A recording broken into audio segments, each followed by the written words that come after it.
నమస్కారం. ఘంటారావానికి స్వాగతం. ముందుగా ప్రధాన అంశాలు. వైకాపా ఎమ్మెల్యేల వివరణ తీసుకున్న సభా హక్కుల సంఘం చర్చించి నిర్ణయం తీసుకుంటామన్న చైర్మన్.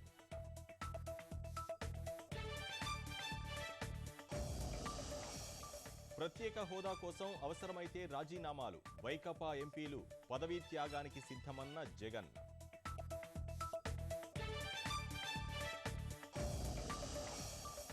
సూర్యలంక సముద్ర తీరంలో విషాదం, ఒకరి మృతి, మరొకరు గల్లంతు, ఇద్దరిని కాపాడిన స్థానికులు.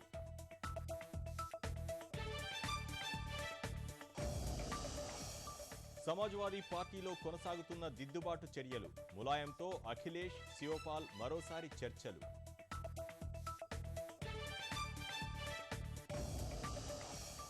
ఆస్తుల వివరాలు చెప్పాలని మాల్యాకు సుప్రీంకోర్టు ఆదేశం, నెల రోజులు సమయమిచ్చిన సర్వోన్నత న్యాయస్థానం.